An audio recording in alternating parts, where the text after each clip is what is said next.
7th chapter. That's where we're at. I don't know where everybody's at, but I said, this is the first time I've seen it like this. I'm like, what? I said, we ain't got enough rain to start nobody. Okay. You find First Corinthians 7th chapter. You use it right, but you also use it right. Now, I'll let you know. You know how I did do that. You got 1 Corinthians, the 7th chapter. What we're going to do is we'll read and remember we'll go to where we stopped at. And really where we stopped at would be around verse 25. So the Bible says, now concerning the things of which you wrote to me, it is good for men not to touch a woman.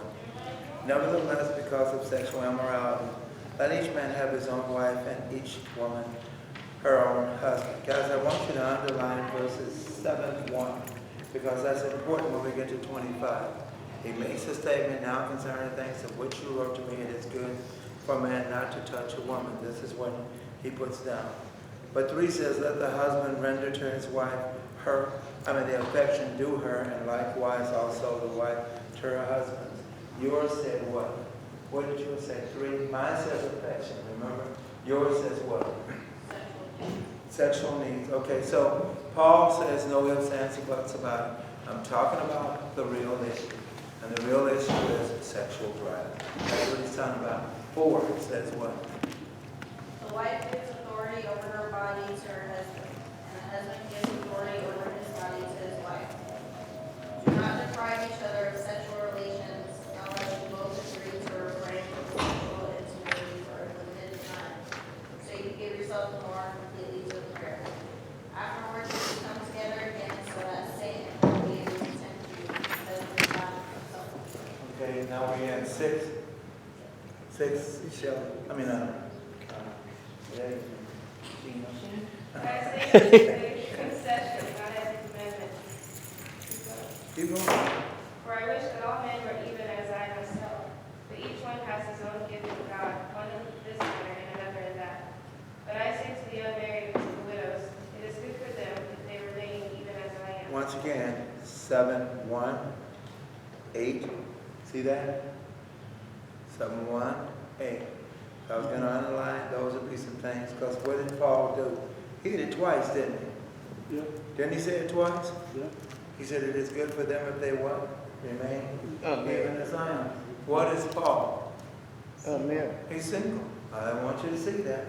That's why I remember, I'll get into it, but remember I told you we fuss and fight so much about, you need to marry, you need to marry, you need to marry. When Paul was saying, I wish you'd be just like I am, single. Paul's got a reason for that, and we're going to keep going, but he keeps mentioning it. That's why I told you when someone says something once, that's one thing. When they repeat it, it is now important. It is now important when someone repeats it a second time. Paul has repeated it a second time. Let's go on. Now it says what? But if they do not have self-control, let them marry. It is better to marry than to burn. What's the purpose of marriage? To gain self-control. That's the purpose of marriage. I thought it was to have, just to go crazy, do what you want to do. So it's the purpose of coming into a marriage is because you're looking at every skirt that's in town, because you're looking at every pair of pants that's walking down the street. That's the purpose of marriage. What? Find you one, lock in with that one, but it's to do what? To gain control. See, you were out in the world because you were out of control. So God says, marry. So what do you mean? When you marry, it is to do something. I was talking to you last night. I said, so what do we do? What's going on with the world? The world says, see, God, you got married. Then you don't like the person that you were with because you see someone else out there. That's the 99.9 reason why. You see somebody else out there. And so what do? You go out with that person. But wait a minute. But you were married. Wasn't that your problem? Because you were out of control. Wasn't that your problem? Guess what? You found someone that you could be with, that you could married that you could help you gain control. So why are you out there chasing every skirt down? Why are you out there looking at every pair of pants? Why is it you allowing someone to come along and even entertain the thought of, wow, he's good looking and he's talking to me. She's good looking and she's talking to me. Why are you even allowing that to take place? When Paul is trying to get us to see, that's why you need to remain single. But if you can't remain single, then please, then take advantage of what God is trying to give you. Watch it, so that you can gain control. I wonder what the purpose of gaining all this control is about in the first place. Stop and think about it. What is the purpose of gaining all this control in the first place for? Yes. To keep us submissive to his will. What'd you say? To keep us submissive to his will. That's it. So that we'd understand. So that you get your focus where it should be. It's no longer chasing skirts. It's no longer chasing pants. My focus is chasing God. So this is remember, this is what we're down here for. Remember, for God's glorification. Did you have your hand up? I thought you had your hand up. For God's glorification. This is for God's glorification. We're here for God's purpose. We're not here to do our will. We're here to do his will. But for some reason, I said some of us just they got stubborn in our ways. We have gotten down here to believe it is about us. We do things for us. We do things to make us happy when it is about God's glory. He put us down here for a reason. And that reason is to deal with a world that doesn't know him. But if you run around acting like you don't know him either, come on, then what do you have? So watch this. Let's keep going till we get where we need to be. Who are we at? Whose term is it? Mallory's? Where are you at? 11? No, 10. 10? To the marriage I give this commandment, not I, but the Lord. A wife must not separate from her husband. She's not even to separate from her husband. Isn't that something? She's not to separate from her husband. Isn't that amazing? Yeah. And he's going to also say in 11. But if she does, she must remain unmarried or else be reconciled to her husband. And a husband must not divorce his wife. So we got the two of them. One the wife came, one the husband came. Watch this. Why did you marry? I know this country in particular, and for the most part, the majority of a lot of countries, nobody's putting a shotgun behind your head and said, marry that man. Nobody's putting a shotgun behind your head and say, marry that woman. We are choosing our own mates. So if we're choosing our own mates, but you don't understand, man, she's tripping. You don't understand, man, every time I come home, she's fussing. She arguing. Every time I come home, you know what? He don't want to do nothing. He got his foot on the couch. On the table. He's sitting there, got a beer can in his hand, talking about, yeah, hey, baby. And he got the game on. He's watching. He don't give no concerns. Wrong, wrong, wrong. Amen. You married for a reason. I've always said when I see marriages that are falling apart or are falling apart, I said, so you forgot to take the roses home. This is what you're talking about. That's what you were doing. You were taking the roses home. You thought she was all that. You were making sure that you opened the door. You know what I'm talking about? You were making sure that you opened the door and let her out. You were making sure when she comes in, you were making sure you pull the chair out and let her sit there. You were making sure that if she was cold, you give her your jacket because it's cold. Now she's cold, you say, you should have brought her a jacket. But you know what I'm saying? Okay? Think about it. Now she's at the door, she's coming to the door, and you went on your side of the door, and you climbed in, and you saying, what's with her? You want to say, you gonna get in the car or not? You see what I'm saying? All of a sudden, everything has changed. Satan is doing what he wants to do because what we do, we forgot to, first of all, we forgot what it took to get that person. You know how hard you work to get a person into your world? Someone say, well, I didn't have to work it hard one more time. You know how hard you work to get this person into your world? Oh, how we miss this. What do you mean? If nothing else, you spend hours talking to him. If nothing else, you spend hours talking to him. that within itself was work. Stop and think about it. So all of a sudden, within minutes, you can all of a sudden depart and let all this go out the tube. Stop and think about it. That's why the dating game. I was waiting on this gentleman because he said he might come, and that was from Faithful Central that I talked to at the bank the other day. But this is what I was bringing to his attention. He's talking about marrying somebody that he's been with for 5 years. I said, sure. So he said, sure, I'd be more than happy to come to, we may come to worship. But the bottom line was this. You spent a lot of time.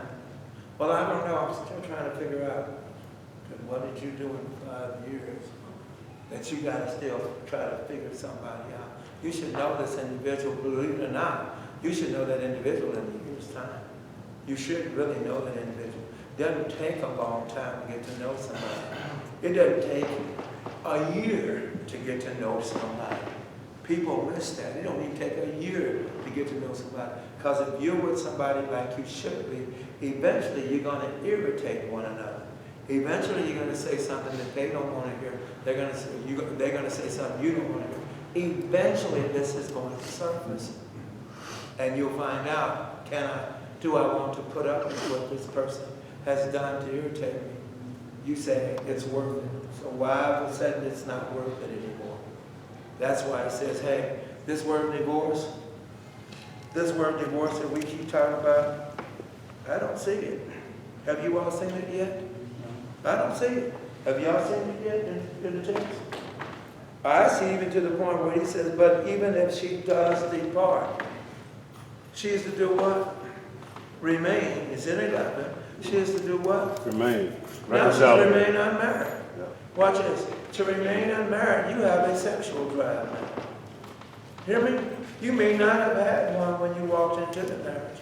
You have a desire now. That's why he says, stay in the marriage.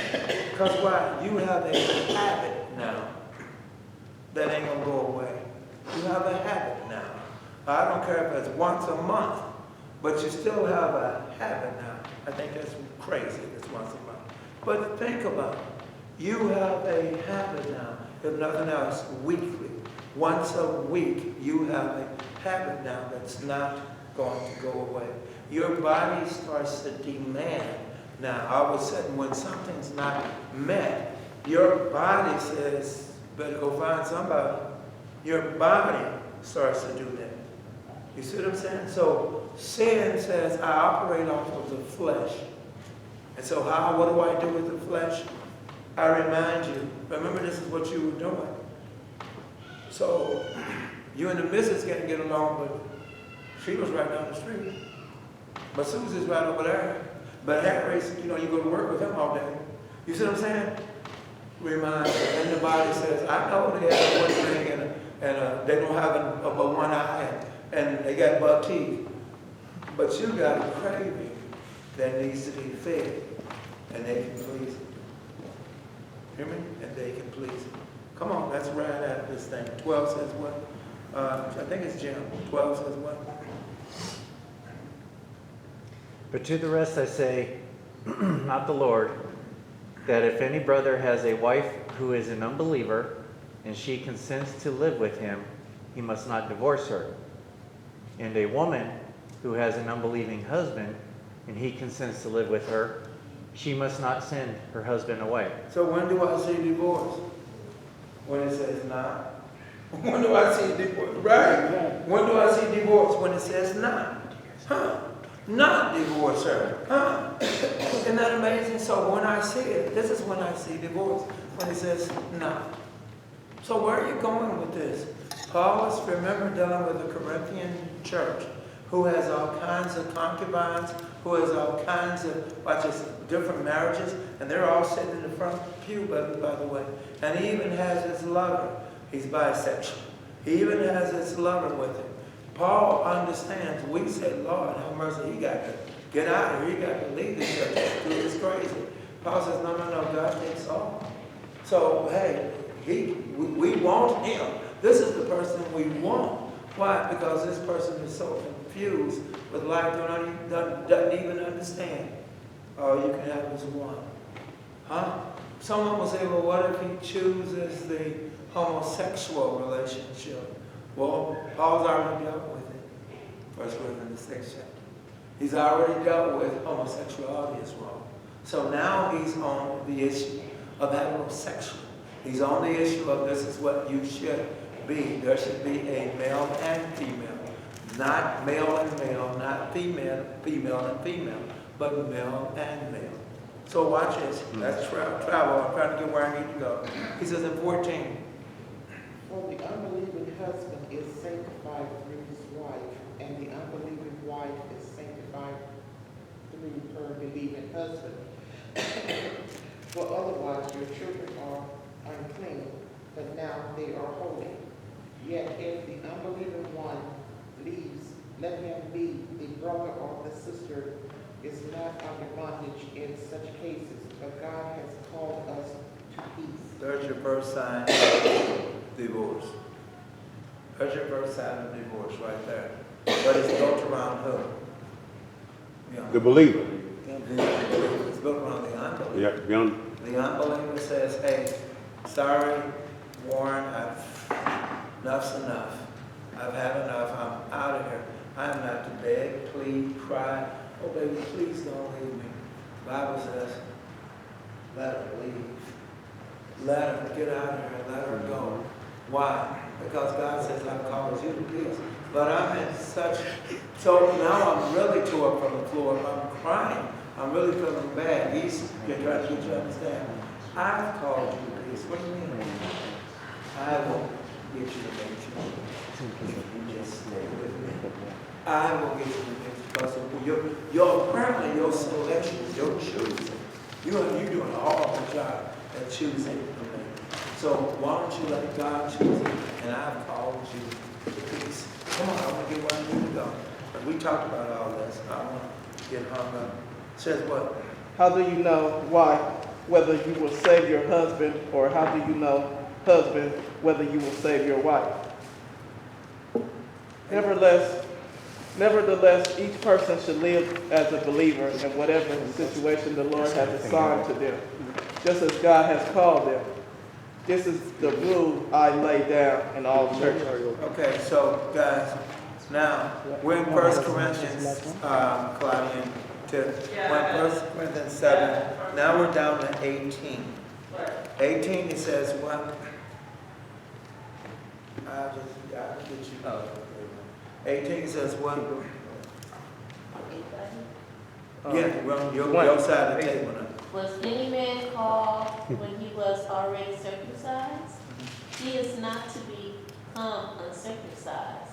Has anyone been called in uncircumcision? He is not to be circumcised. Okay, so watch this. Then he says what? Circumcision is nothing, and uncircumcision is nothing. But what matters is the keeping of the commandments of God. So Paul was talking about what? Marriage. That's what Paul was talking about and how to keep it together. Now he brings in circumcision versus uncircumcision. What's that got to do with marriage? It doesn't mean anything to us, but it means a lot to them.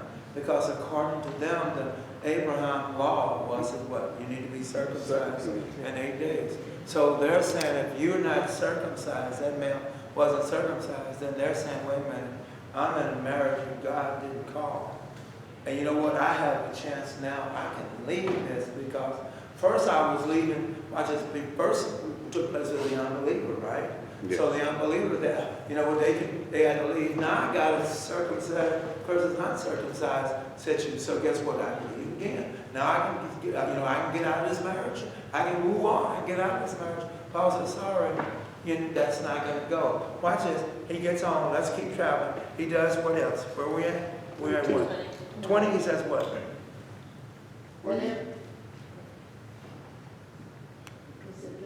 Come on. 20. Okay, let every man abide. It was Dwayne's turn. I asked him, was his turn? It was his turn. You have to change himself. He calls himself a Christian, too. Were you called? Look, I'm a Christian, okay? Look, I'll read. Okay. Were you called when I was a slave?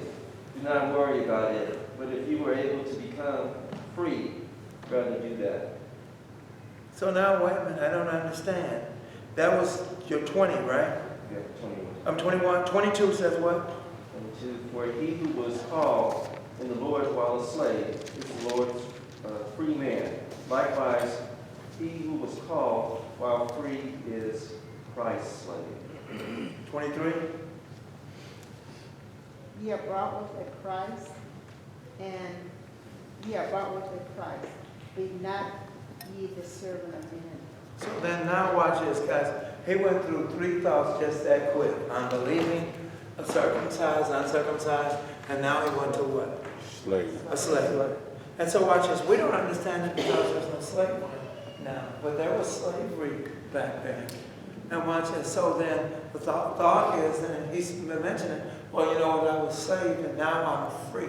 So if I've been free, then you know what, I don't have to be with this person anymore that I was, that as a slave. Remember, a lot of times slaves were put together like animals. Remember, like animals.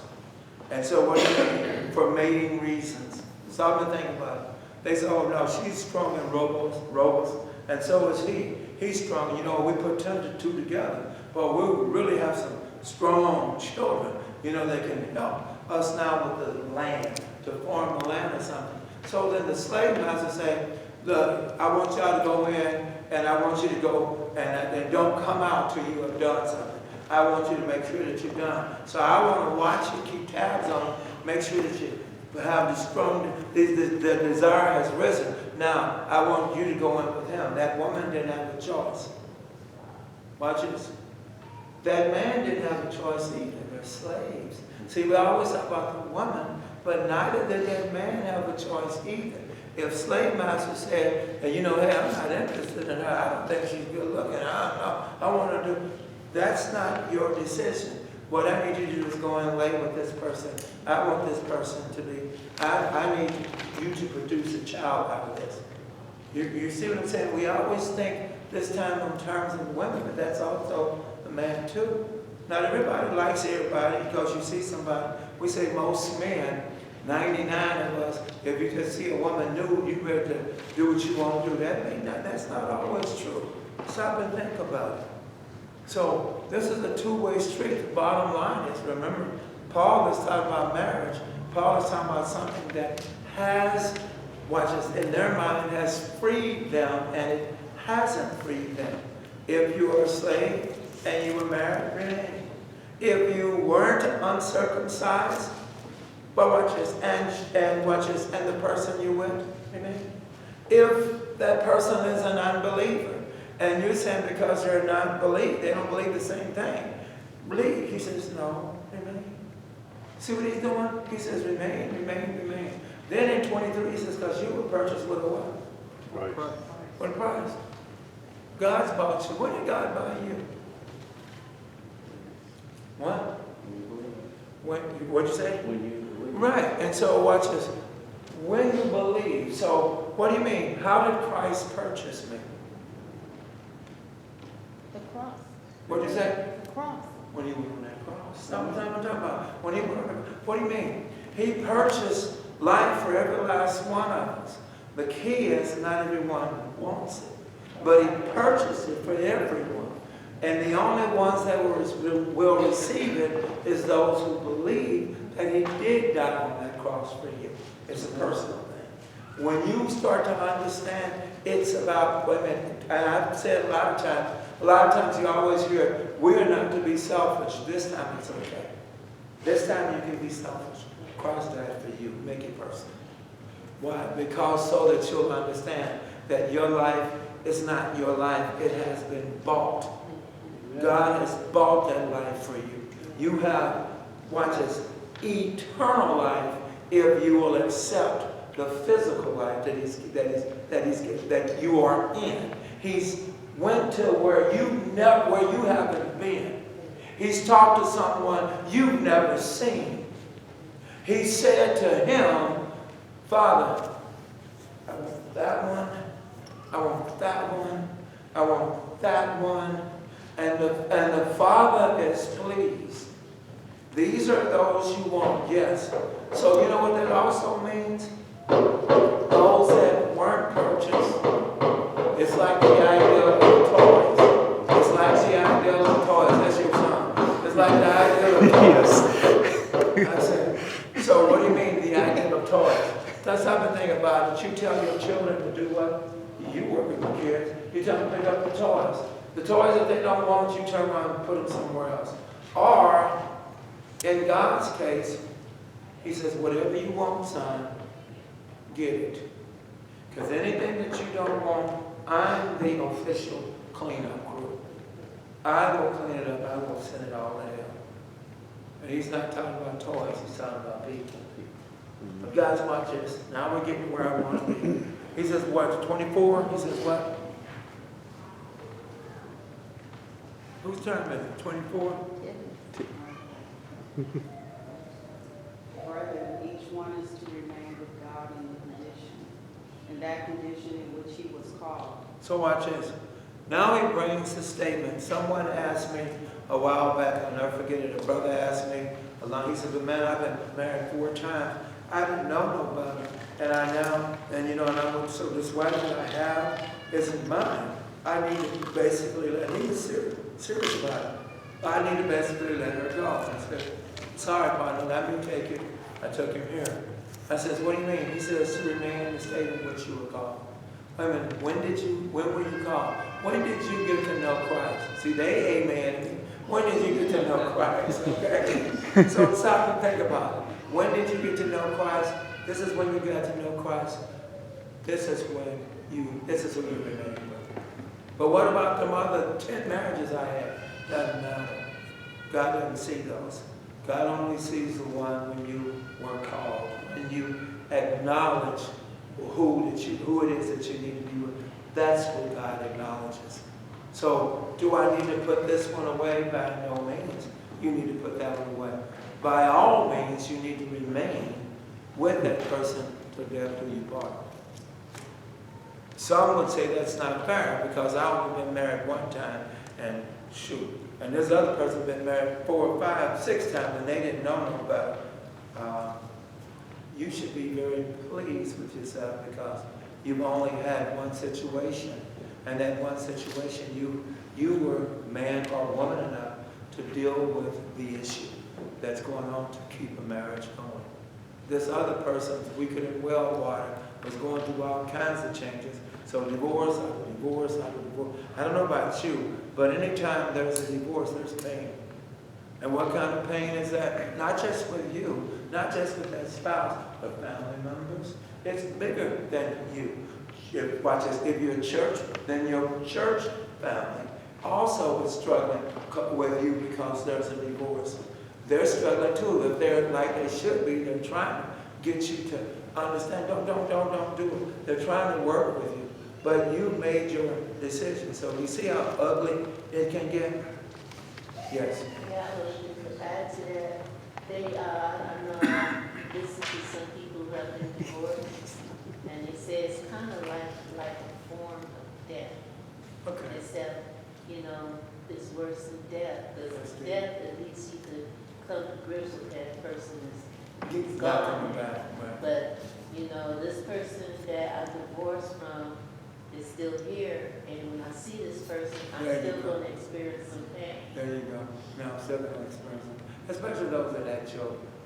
The father's always going to come back and take care of his children and see his children. Stop and think about it. She's struggling because I don't want you I wanted you out of my life, but we have children, so I got to let this jerk come through here. So she's struggling. The pain, the salt keeps going into the womb of that individual. So stop and think about it. See how ugly divorce can get? But here's where I want to be. Here we go. 25 is where I want to be. Your paper is also on 25. There's where I want to be. So watch this. He says at 25, he says what? Now concerning the virgins, I have no command of the Lord, but I give an opinion as one who by the mercy of the Lord is trustworthy. Guys, I want you to see something. And first of all, what I want you to see is this. I didn't write this one. but it's in my head. I want you to see something. What is a virgin? What is a virgin? Someone who has never Circulacy. sex. Okay, one is Or it never. would be like any other thing, like I'm a virgin too, never been on a plane or whatever. It's someone who has never Experience. something. No, one that's never experienced. Sex. Stay home. That's where he's at. He's not on no, all this other stuff. He's on the issue. The issue is sex. That's the issue. That's why you hear all along people that get a divorce or people that do things, commit adultery. I hear it all the time. They commit adultery and then they talk about, I found, I found this, this girl, and we're going to work this out. Work what out? What is there to work out? Well, and then you get hit with, well, you don't understand. I still have a sexual drive. Yeah, that's why you were supposed to remain married. Because you have a sexual drive. That's why you were supposed to remain married. Guess what? He put you married. He put you together according to, what is it, Genesis 2:24, what I put together, let no man pull apart or pull asunder. I put you together. Watch this. I put you together because you wanted to be together. Because you said this is the one I want. So what did I do? I blessed you. I said, yes, that's the one that you can have permanently. You said, and that's the one I want permanently. So what happened? Well, you don't understand. But every time I turned around, she was fussing and fighting. So Mr. Perfect Angel, Mrs. Perfect Angel. No, I'm not perfect. Then you need to shut up. Because if you're not perfect, then that means you did something too in that relationship. That means you ain't perfect either. So since you're not perfect, then what you need to do is look at your own faults. Maybe if you look at your own faults, maybe you'll stay married. Because I don't know about you, but I say it all the time. You know what? I'm thankful that Renee put up with me. Why? Because I see my faults. Someone would say, I hear about the things that you do. You're a clean-up freak. That is great. To some of you are. But if you ask Renee, where is it's either I didn't put it up or I didn't throw it away. But you see what I'm saying? So think about it. That's not always a good thing, is what I'm saying. I'll wash the clothes, and then I'll bring a sweater back in, and Aries can now wear it. but you know what I'm saying? What happened? It shrunk. How did it shrink? Well, I washed it. But once it's now, we got to go buy another one. So I'm just dealing with me. So it's not always a great boy. He's a clean-up freak. He likes things nice and neat. Yeah, if that's who you are. But not everybody is like that. You know what? I don't mind. We can leave the clothes here. We can leave that there. At least I know where it is. Because if you get it, it's gone. Stop and think about it. So what am I saying? What I'm saying is, listen to where he's at. We said he is talking about this virgin who is someone that has never experienced sex. But watch this. He's not making it a bad thing. Uh-oh. He's not making it a bad thing because you haven't experienced it. What does the world teach you? Come on, back in your pure day, back in your school days, back in your days when you ain't did what? Come on, let's talk about it. Girl, you got experiences. Girl, you got to see, you ain't felt nothing till you feel a man. And then the man, what, man, you some kind of sissy? You know what I'm talking about. You strange. You must be some kind of sissy. You how old and ain't experiencing it. So the world applies pressure. The world applies stress. What are you talking about? Pull your paper. The first concern is the what? See it? Is the present distress. Now what? Reading y'all stop. Come on. Lord, read. The first concern is the present distress of the world. The Corinthians were facing some terrible and pressuring distress. What was it? We do not know, but it was probably the threat and antagonism of severe persecution from a hostile foe. The persecutions were either already existing or else Paul sensed them lying right over the horizon. And to the next paragraph. The next paragraph. Whatever the distress was, it was a heavy strain upon the believers. The word distress, And again. is a strong word referring to calamities. It is the word that is used to describe the woes surrounding the return of the Lord. So wait a minute. We've got a stress. What do you think the stress is that Paul is talking about here? In 25, he says, now concerning virgins, I have no command from the Lord, yet I give judgment as one who made the Lord in his mercy has made trustworthy. What do you think the stress is? 26 says, I suppose therefore that this is good because of the what? See it? Present distress. That it is what? Look at your text. 26 says what? The latter part? That it is good for a man to remain as he is. How many times we have seen that? 3. Isn't that something? It came up again. See it? It came up again. 3 times it came up again. 2 times it's important. 3 times is what? Serious. Imperative. It's imperative. It's something you do need to do. If you can remain, remain. Now watch this. This virgin that he's talking about is someone that God has given a gift to. Hold on. Not everybody has a sexual drive. I know we in the church can't believe that. But there are actually some that God has not given this sex drive to. This is true. So watch this. He is speaking on of this person that doesn't have these desires. But he's also speaking of one that is a true virgin and hasn't experienced anything. What are you saying? The present distress, the peer pressure, the worldly pressure, if you be careful, don't let it eat you up.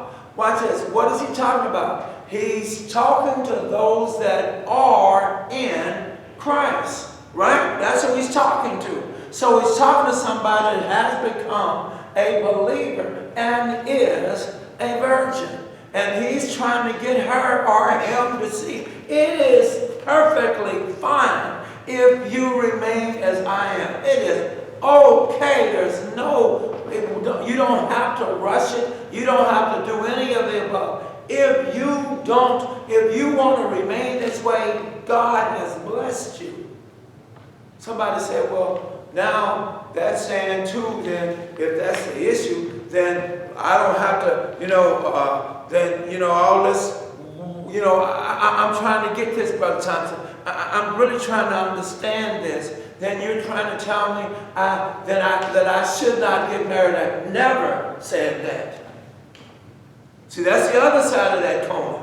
I've never said that you shouldn't get married. I'm simply saying if you are a virgin and if that's what you choose, then choose it. Don't let the world apply pressure upon you so that you how old and you ain't married yet. Come on, that's another thing that pops up. And you like, now you've got peer pressure. I heard somebody say, my biological clock is running. Heard that one? My biological clock is running. So I got to hurry up so I can help children. But watch this. You married a man and your biological clock is still there and you can't have children. How you feel now? Because there are women out there that can't have children. So I walked into a marriage because I was trying to beat my biological clock because I want to have kids. Now what are you doing? Now you're blaming it's him. He wants you blamed. No, it's you. Your eggs don't want to work right. And so now you got a fussing and fighting, almost to the point that you don't realize that you're fit to create a divorce over something that you have no control of.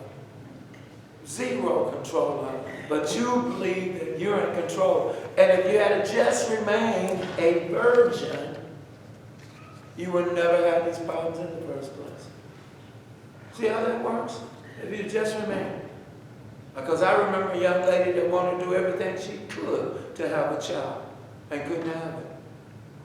Think about it. Finally had to adopt. Then I know somebody recent that wanted to have a child, and she even came up with the idea of maybe I'll adopt. And I kept telling her, you better leave it alone because your husband wants his own. And guess what? She's pregnant. But you hear what I'm saying? I've seen it too many times. But what are we talking about? Let's deal with this virgin. You need to help me to understand what's going on with this virgin. So watch this. He's trying to help us to understand something, right? Now we got to get some readers. One says what first? His judgment.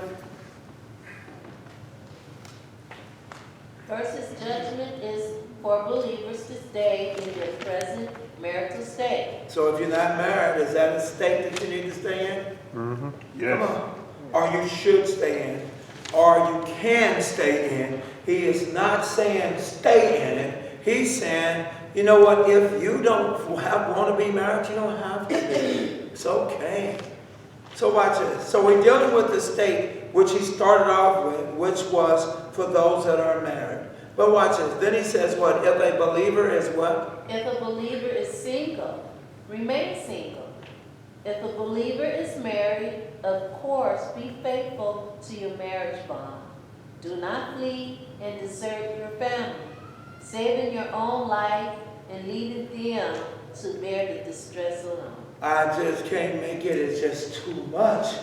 I'm just under so much pressure.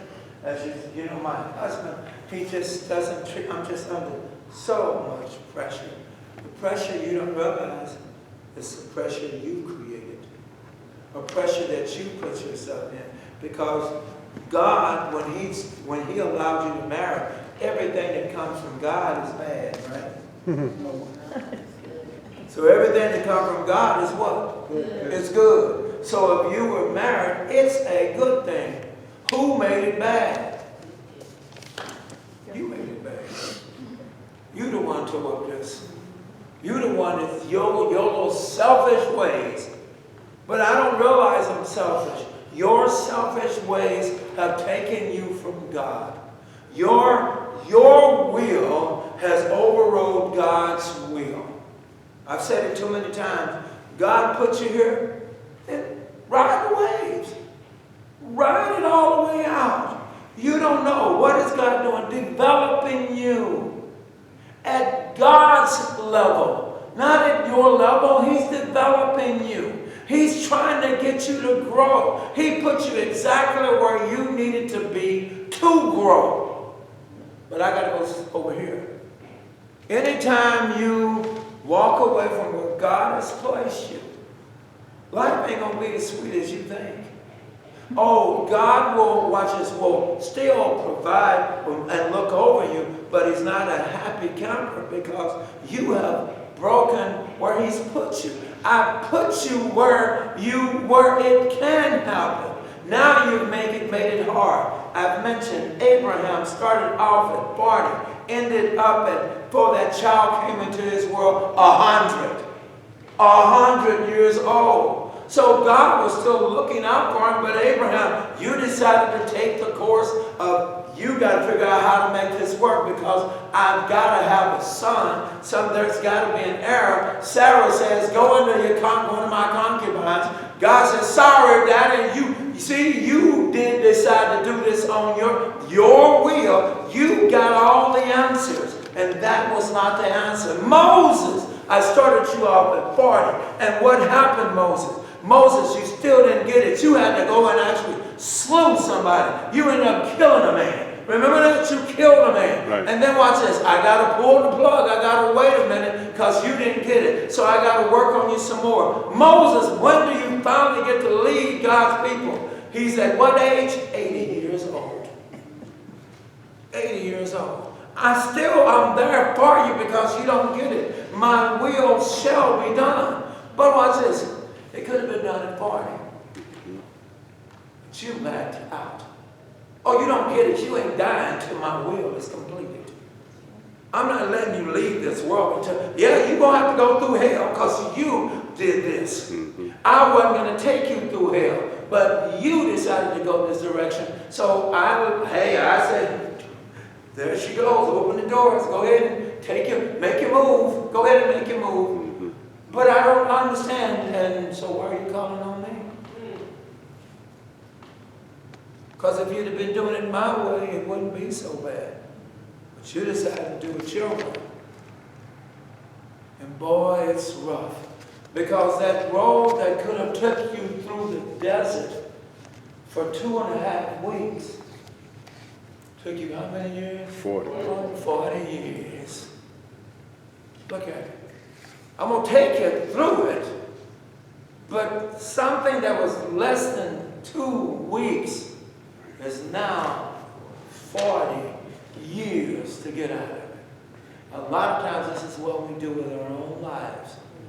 I was showing you the easy way. Just believe in me. Me and Gina were talking about that last night. There's a ledge. Go. But you decide to use your physical eyes to look for a ledge. And you don't see this ledge that God is talking about. So you won't go. And God says, I've got to eventually make the ledge visible because they don't see it. But in the meantime, now 40, 50, 60 years of your life has got to go past because of your stubbornness. Because you wouldn't allow it to be so. It's simple. Watch this. He says, watch this. Who Teresa was reading? He says, and 2. Second, marriage is what? Marriage is normal. It is not a sin if a couple goes ahead and marries. But note these facts, if there is distress in the world. The married couple will have more problems and more trouble to face. Marriage adds more responsibility and additional care. It involves another life to consider in making critical decisions, and critical decisions always arise in distressful situations. The second concern is to know that time is short. This is a reference to both and brevity of life and to the return of the Lord. No believer knows when he will be called upon to face the Lord, either through death or through the Lord's return. Any one of us may be taken today by accident or by some unknown disease. And the Lord could certainly choose to return today. Therefore, 2 attitudes are extremely wise for us to adopt. And this was written before that girl died. Okay? And this was written, remember? This was written before she died. You don't know when God's going to take your life. But we believe, well, I'm young, I've got plenty of time.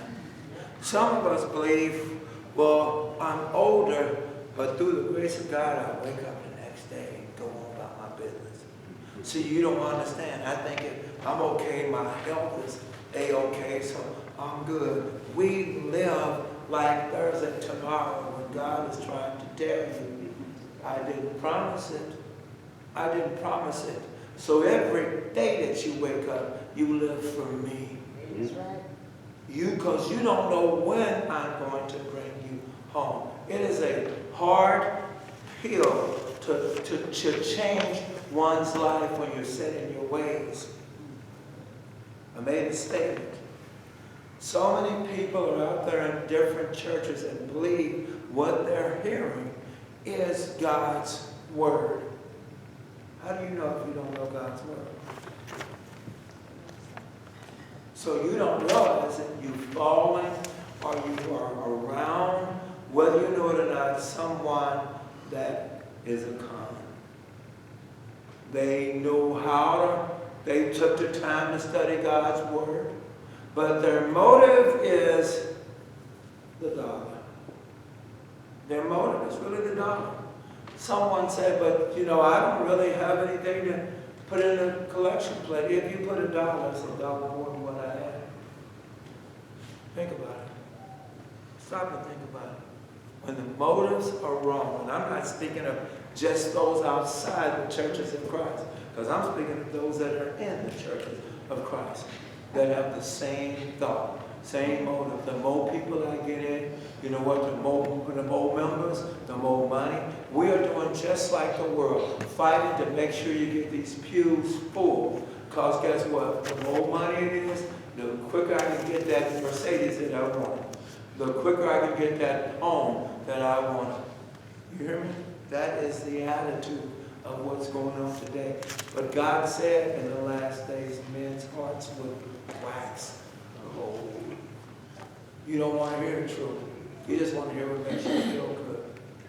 That's why Satan says, and I know it, so what I'll do is I'll keep popping churches up everywhere because you want to feel good. So let me get you to feel good because I've got you in the lion's den with a pork chop suit on. I got you there. And you don't even know it, Matthew 15:9, and you don't even know it. The blind lead the blind, and they shall both perish. You don't even know it. Watch this. He goes on farther, he says, the attitude being detached from earthly circumstances. If we have a spouse, we need to live as though we do not have him or her.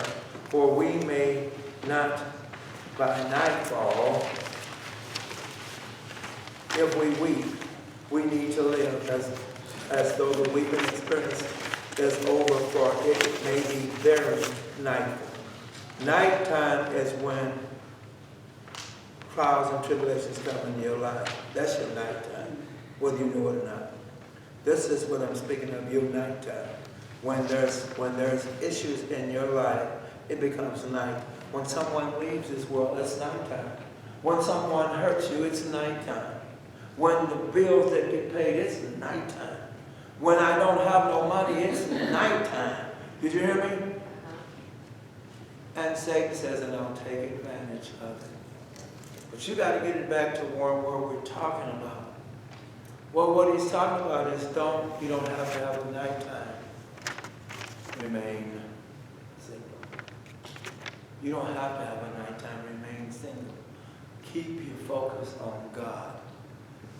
Mr. or Mrs. Virgin, keep your focus on God. And God will make it a whole lot easier for you to travel through this world. But watch this, guys. He goes on further. He says what? He says now, 27, he says what? But I want you to do this. I wanted you to see this. Flip your pages, because I said me in time. Because this is before I left. But flip your pages to the end. See it where it says, you can read it. It says, Christian virgin. Christian virgins, both men and women, are free to marry if necessary. That is, if they are not called by God to remain single. That is, if they're what? Not called by God to Surely God wouldn't. Amen. Not called by God. What are you talking about? I don't understand it. I told you this is that present distress. You see somebody, oh yeah, this is nice.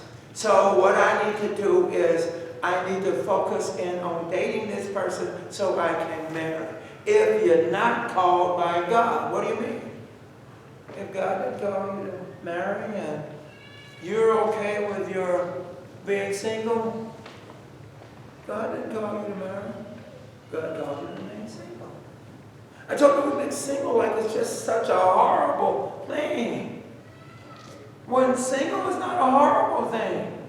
Single is a great thing. You can be married and lonely. Run it by you again. You can be married and lonely. Stop and think about it. So what are you saying? He's saying, guess what? It's okay to be alone when you understand you're not alone. Hold on, run that by you again. It's okay to be alone when you're not alone.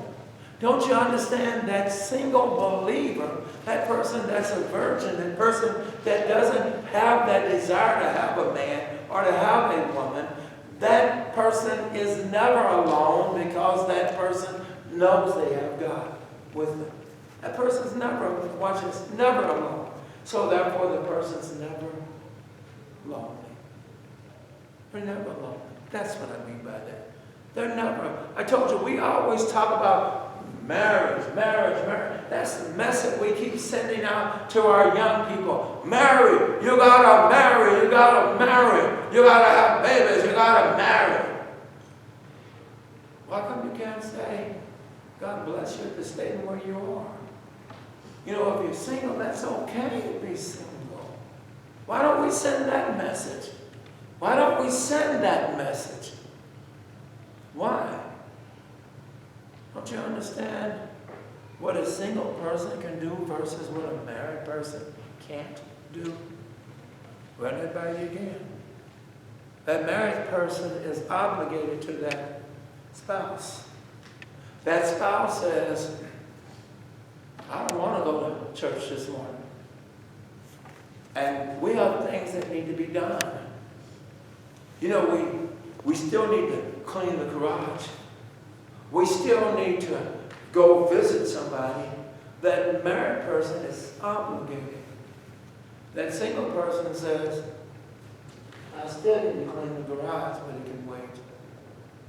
That single person says, I still need to see Aunt Betty, but she can wait. Did you hear me? There's no distress in that single life. So let's quit beating up the single person and watch this, and receive the single person because they're in a good state, whether you're not or not. Believe you not, did you not know this virgin that he's talking about is stronger than this person that's married? This virgin that he's talking about, this believing virgin that he's talking about, is stronger than that person that's married. But I have a mate, and I do too. This person says, I have no obligations. You do. You got some setbacks. I have nothing to say. If I needed to get up at 2 o'clock in the morning and go visit Aunt Betty, or if I need to get up at 2 o'clock in the morning, that garage just means so much to me and I need to clean it. Nobody's there to stop me. I can get up there and go clean it. Nobody's there to stop me. Stop and think about it. Watch this. That virgin is also, I said, stronger because guess what? They don't have that drive. So guess what? They can see that man and seriously talk to that man, which is with no thoughts of, I want to get next to you. With no thoughts. Now, how he may respond, that virgin said, but I'm not interested. I'm sorry. I thought we were just friends. I am so sorry. I used to say this to young ladies all the time. He takes you on a date. He takes you. He takes you, he feeds you, he gives you a beautiful meal. You say, thank you. He wants to give you a little kiss, he gives you a little kiss. Then he says, hey, you know what, you want to go out? I know this really nice restaurant. You say, sure, no problem. He says, okay, I take you. The bill comes, you say, I'm paying for this. He says, no, I'm paying for this. You said, no, I'll pay for this. This is on me. He doesn't know you're saying, we done broke even. I don't owe you nothing, and you don't owe me nothing. So don't be over here talking about, but look what I did for you. That's right. Right? But look what I did. You say, no, the last time we went out, I paid for the meal. Last time we went out, we went to the movies, I said, it's my treat. So I'm not under any obligations to you. So now you can get that garbage out of your head of what I owe you. And believe it or not, that is the mentality of men.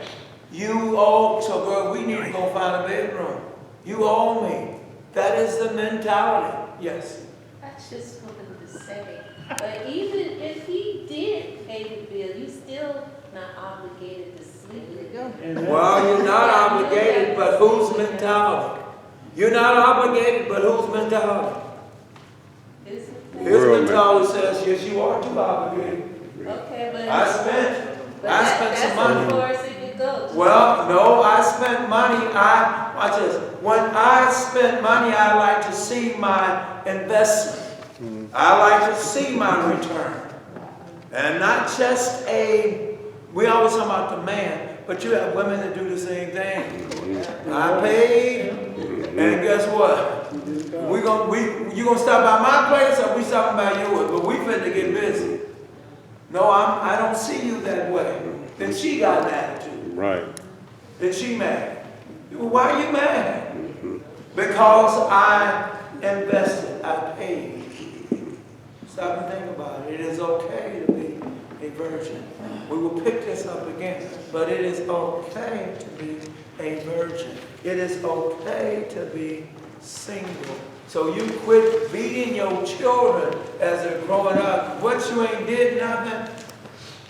I heard this statement. You tell me I'm wrong. How often did you hear it, men? Where the father says, go out and sow your Wild oats. How many times did you hear it? Stop and think about it. What do you mean by wild oats? What are you saying, Dad? Go out and lay up with somebody, boy, you'll be all right. Dad, I took your advice and she's pregnant. What? What do you mean she's pregnant? Well, you know better. What do you mean I know better? Well, watch this. What do you mean I know better? Well, you didn't take protection. You didn't say take protection. You just said go out and do some of wild oats. I sold my wild oats, and by the way, she's having triplets. Okay. Show you the dope. By the way. See you later. And by the way, I'm underage, and by the way, I can't take care of them, so welcome to your new family. But the other side of the coin, Brother Morn, you told me that, and now you tell me that the woman I should marry should be a virgin. Who did you sow the wild oats with? Thank you. You there. But this is the garbage that goes out. This is the garbage that's been approved. I'm trying to tell you. This is worldly talk that fathers tell to their boys. But their girls, their daughters, I used to say this is not true no more, but I used to say this, their daughters, they lock them in a room and you can't come out. They buy them a chastity belt and they say, no, you can't come out and you're not going to do anything. And they watch them every 2 seconds. Nobody's going to touch my baby. But your son, double standard, but your son can go out and do what he wants to do. You see what I'm saying? That's what it used to be. Nowadays, it's totally different. She can go out and do whatever she wants to do, too. It's no big thing. And we'll probably live Don't together watch before we get this. married. Watch this. You know there's diseases out there. What did you say? What did you say? You just said something. Because that is the issue. You know what? You don't have to marry the person. Just check. Just keep testing. See if that's what you want. Because if that's not what you want, you can press on. But now, it's no longer 2 years we're together. Now it's 4 years. It's no longer 4 years. Now it's 6, 7 years. And y'all still haven't married now, but we got all kinds of kids. But we ain't married. We thinking about it. We planning on getting married one day. That man ain't about to marry you no more than the man in the moon. That woman ain't about to marry no. She is content with the idea that, guess what? I still have this freedom mentally. I still have this freedom. So if that joke ever walks out, you know what? And God, I never married him anyway, so I can marry anyway. So what do you mean? What are you saying? So it was okay for you to live a fornicated life. And look at the souls that have been hurt.